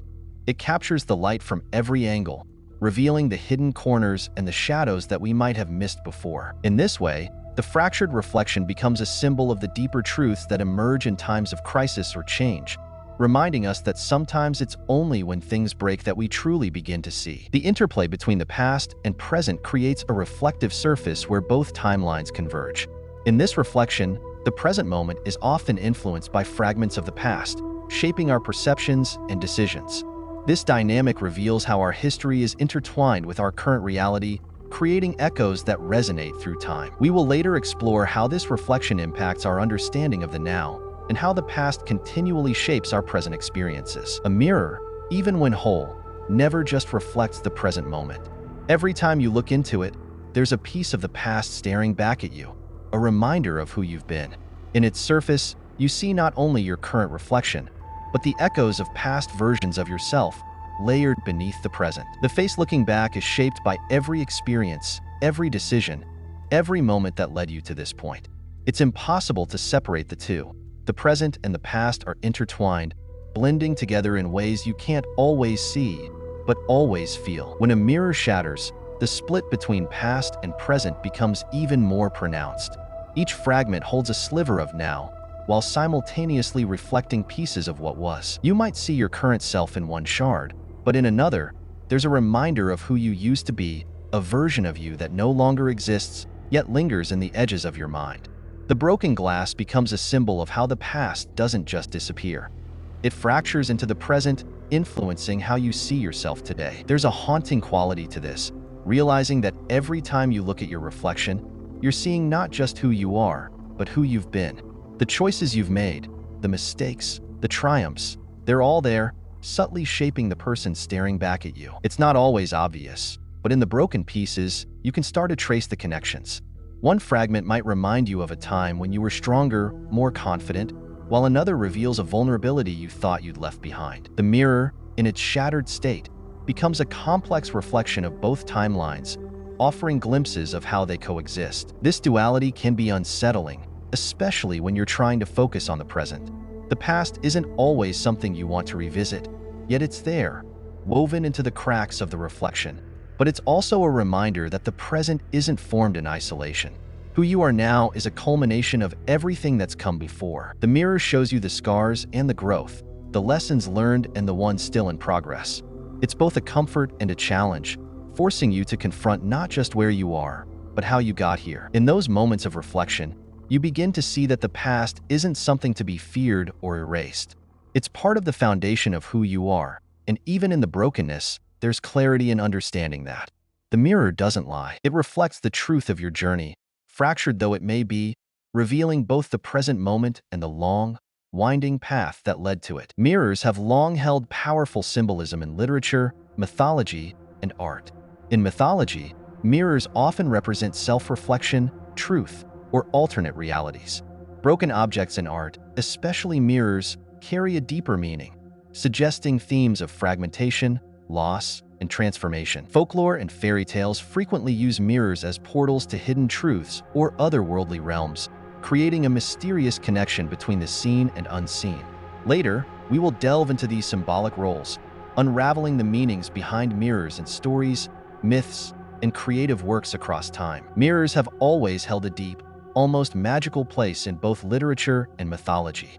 They aren't just objects we use to check our appearance.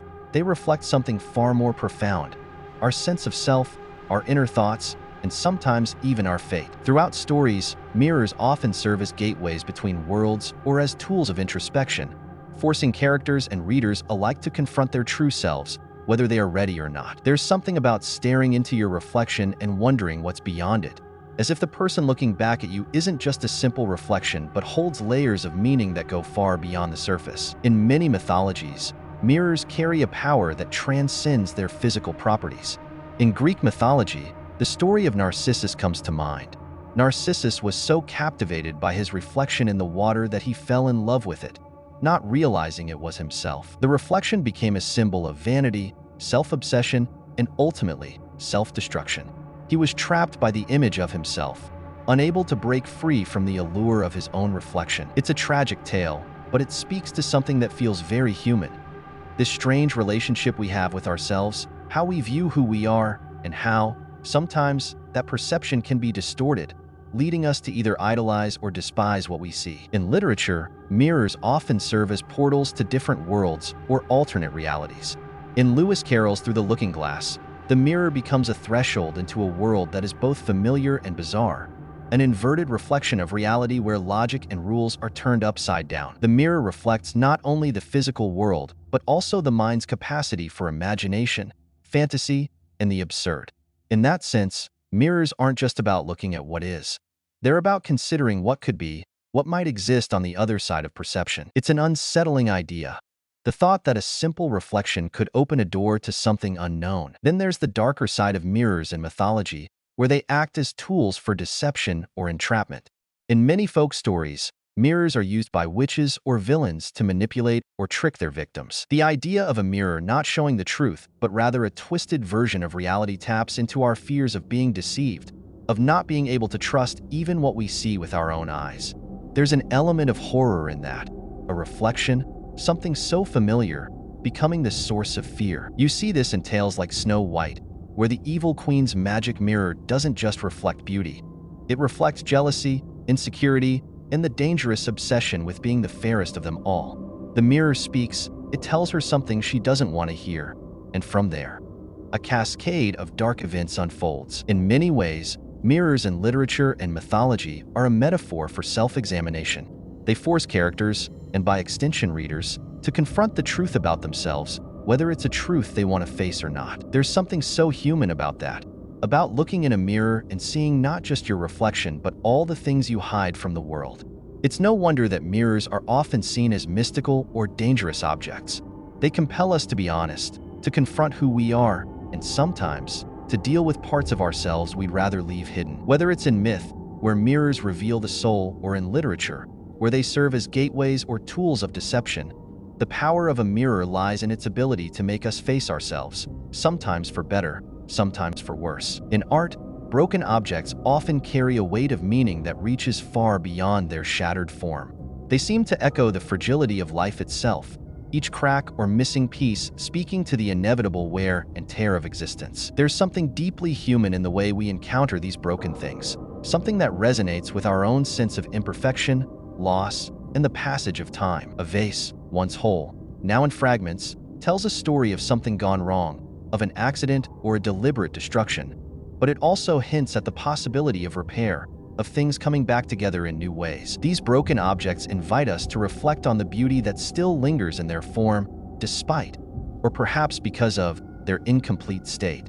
In some instances, the brokenness serves as a metaphor for the human condition itself. We live in a world where things break. Relationships, dreams, even people. And yet, in the midst of that breaking, there is often a strange kind of resilience. Art captures this by taking something damaged and making it a focal point, forcing us to confront the idea that beauty and meaning don't always reside in the perfect, untouched object. In a way, broken objects hold up a mirror to our own lives, reminding us that we are all, in some form or another, made up of cracks and missing pieces, yet still whole in our own way. At the same time, broken objects in art can also speak to the passage of time. A shattered mirror or a cracked plate suggests that time has left its mark, that nothing remains pristine forever.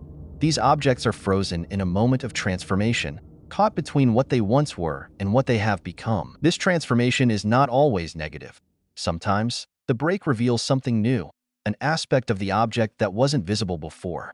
There is a quiet dignity in objects that have endured time's effects, a sense of history that clings to them.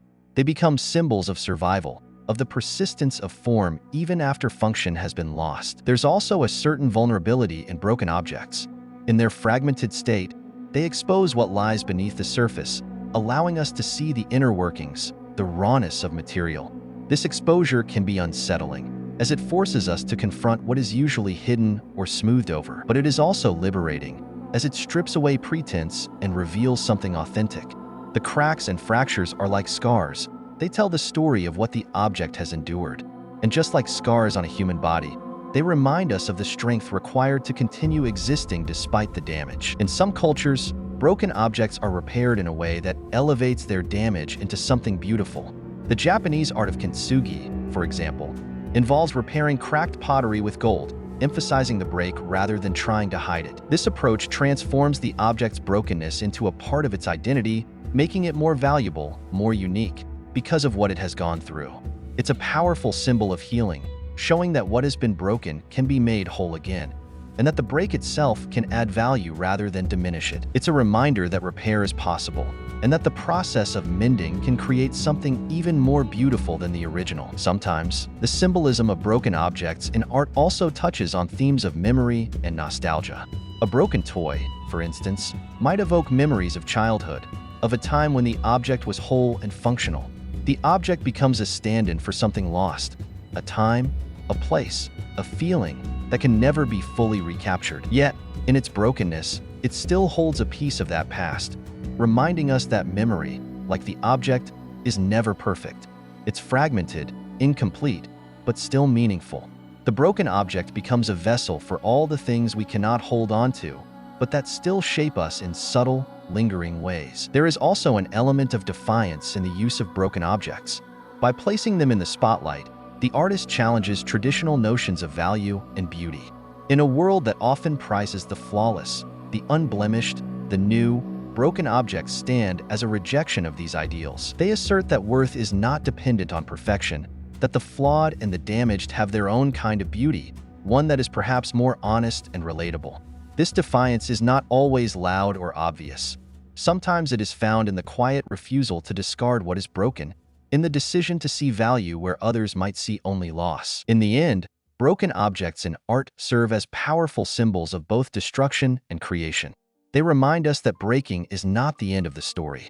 Something remains, something that still holds meaning, that can be reinterpreted, reshaped, or simply appreciated for what it is. There is a kind of quiet hope embedded in these objects, a suggestion that even in brokenness, there is value, there is life. They reflect back to us our own capacity for resilience, for finding meaning in the fractured and incomplete, and for recognizing that beauty often lies not in the perfect, but in the imperfect things we cherish and hold together, even when they have fallen apart. Mirrors in folklore and fairy tales often take on an almost mystical quality, serving as portals to hidden truths, reflections of the soul, or gateways to other worlds. They are not mere objects of glass and silver. They hold the power to reveal what is otherwise concealed, whether it be inner desires, hidden dangers, or a glimpse into an unknown realm. In many stories, mirrors act as silent witnesses, holding secrets that can either be revealed or distorted. There's a sense that when we look into a mirror, we aren't just seeing our physical reflection, but something deeper, a reflection of who we truly are, or perhaps who we fear we might become. In some tales, mirrors are imbued with the ability to speak, as in the famous story of Snow White. The magic mirror in this tale doesn't just reflect an image. It becomes a judge of beauty, declaring who is fairest of them all. The queen's obsession with her reflection in the mirror reveals a universal human fear, the fear of fading, of losing one's value as time passes. The mirror becomes a cruel arbiter, reminding her that beauty is fleeting, and that someone else will eventually take her place. There's something deeply human in this struggle with the mirror, as it becomes more than an object. It becomes a symbol of vanity, insecurity, and the relentless passage of time. In other stories, mirrors serve as gateways to alternate realities. They offer a glimpse into other worlds that exist alongside our own, hidden just beyond our reach. In Lewis Carroll's Through the Looking Glass, the mirror is a portal to a strange, inverted world where everything is familiar yet curiously different. This idea taps into a primal curiosity, the sense that mirrors might offer us a way to step outside the boundaries of reality, to explore a world that is both foreign and deeply connected to our own. It reflects the human longing to escape, to find something beyond the ordinary, and the fear of what we might encounter if we do. The mirror, in this case, becomes a vehicle for adventure, but also for confronting the unknown parts of ourselves. Mirrors also serve as symbols of truth in folklore. They show things as they really are, not as we wish them to be. In some stories, characters are forced to confront their true selves in a mirror, whether it's their physical appearance or the darkness of their own heart. The mirror doesn't lie. It strips away the illusions we create for ourselves and forces us to face the reality we often try to hide. This is not always a pleasant experience, as it requires a level of honesty that can be unsettling. The mirror, in this way, acts as a kind of moral compass, reflecting back to us what we need to see, rather than what we want to see. Yet, there's a duality to mirrors in these tales. While they can reveal the truth, they can also deceive. In some stories, mirrors are enchanted or cursed, offering a distorted view of reality. They show what the viewer wants to see, or worse, they manipulate the reflection to create doubt, fear, or despair. This plays on the fear that what we see in the mirror might not be real, that our perceptions can be twisted, leaving us unsure of what is true and what is false. It is a reflection of the human struggle with perception, the fear that reality is not as stable or trustworthy as it seems. The mirror becomes a tool for manipulation, a reflection of the mind's ability to deceive itself. In some folktales, mirrors are linked to the soul. They are thought to capture a part of a person's essence, trapping it within the glass. This belief that mirrors hold more than just a reflection is echoed in various cultural superstitions. People would cover mirrors during times of death, fearing that the soul of the deceased might become trapped within the reflective surface, unable to move on. There's something haunting in this idea, the notion that a simple object could hold such power over the human spirit. It speaks to our deep-seated fear of being held captive by the past, unable to move forward because we are caught in our own reflection. Mirrors in these stories often symbolize the fine line between reality and illusion, between what is seen and what is hidden. They are objects that invite both curiosity and caution, offering knowledge but at a price. In many ways, they mirror the human psyche itself, full of layers and contradictions, showing one thing on the surface while concealing so much beneath. When characters in fairy tales look into a mirror, they are not just seeing a reflection. They are engaging with something far more complex, a reflection of their own inner journey, the mysteries they carry within, and the truths they must face along the way. Ultimately, the role of mirrors in folklore and fairy tales reflects the human need to understand ourselves, our desires, and our fears. Whether they reveal or deceive, guide or mislead, mirrors are more than simple objects. They are symbols of introspection, mystery, and the eternal struggle to see clearly, both in the world around us and within ourselves. They show us that while the surface may be smooth and reflective, what lies beneath is often far more complicated and elusive, just like the human soul itself. Reflections often serve as metaphors for alternate realities, offering glimpses into parallel worlds or hidden facets of our own. Philosophically, the act of perceiving a reflection challenges our understanding of reality. What is real versus what is merely an illusion? Psychologically, self-reflection plays a crucial role in shaping identity and self-awareness, bridging the gap between who we are and who we perceive ourselves to be. Later, we'll explore how reflections tie into concepts of alternate realities and the intricate relationship between perception, reality, and self-awareness. There's something unsettling about reflections that pulls at the edges of our imagination. When you look into a mirror, it's easy to think it's just showing you what's there, a simple and faithful representation of reality. But the more you stare, the more it starts to feel like there's something else going on. Like the reflection isn't just a copy of the world, but maybe a doorway to somewhere else, to an alternate reality that looks almost the same as ours but isn't quite. This idea has captured human fascination for as long as mirrors have existed, and it's not hard to see why.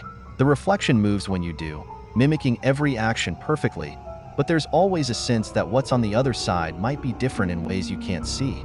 Subtle but significant. When you really start to think about reflections, it's almost like they're a parallel universe of sorts. They're an exact match on the surface, but everything is flipped, and that slight difference makes you wonder what else might be reversed. Could there be more behind the mirror? Could that reflected version of yourself be living a life that's only a hair's breadth away from yours, making different choices or seeing things from a perspective you can't? It's a strangely haunting thought because it forces you to confront the idea that reality might not be as fixed as you think it is. If what's in the mirror can be a different version of the same world, what does that say about the nature of reality itself? It opens up the possibility that alternate realities could exist right next to ours, invisible and intangible, but always present, like reflections we can't quite reach. It's no wonder that mirrors and reflections have been used in stories and myths to explore these alternate realities. They represent a thin boundary between worlds, one that feels just within reach but remains forever out of grasp. In some tales, stepping through a mirror transports you to a completely different dimension, a world that looks familiar at first glance but is actually something else entirely. The reflection becomes a portal, a gateway to another place, and there's an eerie thrill in imagining what might be on the other side. Maybe it's a world where everything is the same except one critical detail, or maybe it's a place where time flows differently, where the rules of nature are bent or broken. The mirror becomes a threshold, and crossing it feels both dangerous and irresistible because it promises a glimpse into a reality that's almost like ours, but not quite. The unsettling part of this idea isn't just the possibility of other realities, but the fact that reflections force us to confront our own sense of self. When you look into a mirror, you see yourself, but you also see someone who isn't you. Someone who exists only in that reflection. It's a version of yourself that you'll never truly know, one that only lives on the surface of the glass. And that makes you wonder, what if that version of you, the one trapped in the reflection, could break free? What if it could step out of the mirror and take your place, or live a life of its own in that alternate reality? There's a deep sense of unease in imagining that, not because you think it could actually happen, but because it taps into a more primal fear, that we're not as singular or as in control of our lives as we like to think. Alternate realities, whether through reflections or some other means, make us question everything we know about existence. If there are other versions of reality out there, how do we know we're living in the right one? How do we even define what's real if it turns out that reality can split into infinite possibilities, each one as valid as the next? It makes you rethink every decision, every moment of your life, because it suggests that somewhere, in some alternate version of events, you're living a completely different existence. Maybe in one reality, you took that job you turned down, or you stayed in a relationship that you ended. And those choices created a whole new branch of reality, one that's playing out in parallel to this one. It's a dizzying thought, one that forces you to reckon with the idea that there could be countless versions of you out there, each living out a different set of possibilities. At the heart of these reflections and alternate realities is the desire to understand the nature of existence. Humans have always sought to understand their place in the universe, and the idea of parallel worlds or alternate versions of ourselves offers a tantalizing possibility. That life isn't as straightforward as it seems, that there are layers of reality we can't see, and that maybe, just maybe, we're connected to those other layers in ways we don't fully comprehend. Whether through the simple act of looking into a mirror or through more complex philosophical and scientific exploration, the concept of alternate realities makes us question everything we take for granted. It reminds us that reality is fragile, that it's not always as fixed as we want it to be, and that sometimes the most interesting possibilities lie just beyond the surface of what we can see. The way we see the world shapes everything we understand about reality, but when you stop to think about it, perception is a tricky thing. Our eyes might capture light, colors, and shapes, but what we experience in our minds isn't necessarily the world as it truly is. It's more like a filtered version of reality, processed through our individual biases, emotions, and limitations. The philosophy of perception dives deep into this very idea that what we see, hear, or feel isn't objective truth, but rather our own interpretation of the truth. It raises the question, how much of what we call reality is simply in our heads? And if our perception can be so easily altered, what does that say about the world we think we know? Imagine standing in front of a breathtaking sunset. The sky explodes in hues of orange, pink, and purple, and for a moment, you feel a sense of awe, maybe even peace. But what's really happening here? Is it the sunset itself? Or is it the way your brain processes the colors and the emotions that makes the experience so profound? That sunset looks different to every person who sees it, shaped by their mood, their life experiences, and even how well their eyes work. For someone who's colorblind, that same sunset would appear drastically different, and for someone feeling low, it might not evoke any awe at all. The sunset hasn't changed, but the reality of it, the way it's perceived, is a completely different experience for each person. This is where the line between perception and reality starts to blur, and it's a deeply human realization that what we think is real is often just our brain doing its best to interpret the world. Philosophers like Immanuel Kant argue that there's a difference between the world as it is and the world as we perceive it. He believed that our senses give us only a version of reality, not reality itself. We're trapped in a kind of subjective bubble, seeing the world through a lens we can never remove. Our senses are limited. We can't hear the ultrasonic calls of bats or see ultraviolet light like some animals can. So, how can we claim to truly know the full picture of reality when we only experience a slice of it? In a way, it's humbling. It reminds us that despite all our intellect, we're still creatures bound by the limitations of our biology. But it's not just about senses. It's about how the mind interprets the information it receives. Cognitive biases come into play, altering our perception even further. If you've ever been in a situation where you misunderstood someone's tone or intent, you've experienced this firsthand. Two people can witness the same event, yet walk away with entirely different interpretations. One might see a casual remark as playful banter, while the other might perceive it as an insult. This doesn't just affect how we interact with each other. It's the foundation of how we navigate the world. Reality, as it turns out, is not just out there waiting to be discovered. It's something we actively construct. The philosophy of perception forces us to ask difficult questions about the nature of truth. Is there an objective reality that exists outside of our minds, or is everything we experience a kind of mental construct? If perception is so malleable, how can we ever be sure of what's real? These questions can feel unsettling because they poke at the very foundation of what it means to experience the world. What we see, feel, and think we know might be entirely different from what someone else experiences, and yet, both realities are valid in their own way. Even when we talk about something as simple as seeing a tree, there's a whole philosophical debate hiding beneath the surface. The tree you see, with its rough bark and green leaves, is a product of your perception. You don't directly experience the tree itself. You experience the light reflecting off of it, the way it feels under your hand, and the associations you make with the image of a tree. For some philosophers, this means that you can never truly know the tree as it is, only your version of it. What's more human than that? The sense that we can never completely grasp reality, no matter how hard we try, speaks to the heart of the human experience. Always reaching for understanding, but knowing there will always be more beyond our grasp. Yet, despite these limitations, we continue to build our lives on the shaky ground of perception.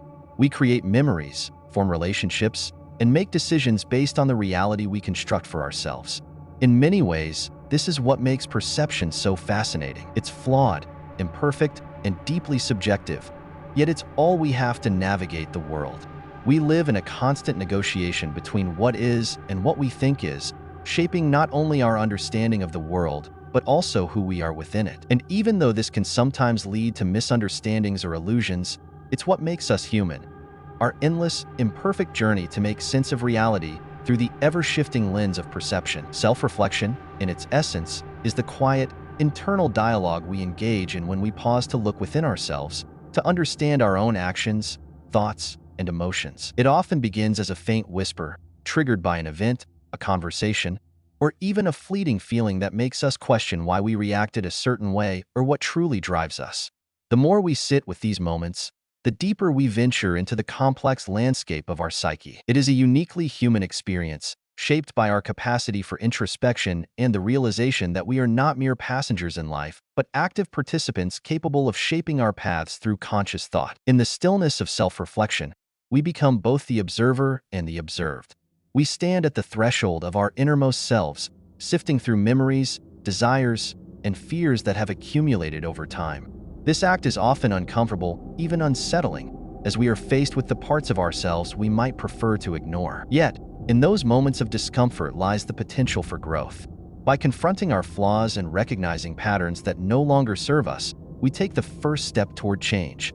It is here that self-reflection becomes transformative, not merely an exercise in contemplation, but a bridge towards self-awareness and, eventually, self-acceptance. Through self-reflection, we begin to untangle the web of external influences that shape our thoughts and behaviors. The world around us, with its constant barrage of expectations, societal norms, and pressures, often clouds our perception of who we truly are. In the act of reflection, we strip away those layers, piece by piece, until we are left with our raw, unfiltered selves. It is a vulnerable state, one where we are forced to reconcile the image we project to the world with the reality of our inner selves. This reconciliation is not always easy. It demands honesty and courage, the willingness to admit when we have been wrong, or when we have allowed external forces to dictate our choices. But self-reflection is not just about identifying our shortcomings. It is also about celebrating our strengths, acknowledging the moments where we acted in alignment with our values, and recognizing the quiet victories that often go unnoticed. In a world that prizes outward achievement, it is easy to overlook the internal triumphs, the moments where we chose kindness over anger, patience over frustration, or integrity over convenience. These small, often private moments of self-reflection are where our character is forged, shaped not by grand gestures, but by the choices we make when no one is watching. There is also a certain fluidity to self-reflection.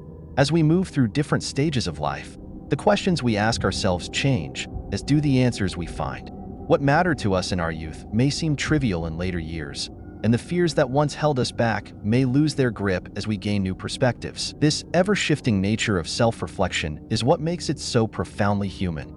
We are not static beings, we evolve, and with that evolution comes a constant reevaluation of our beliefs, desires, and purpose.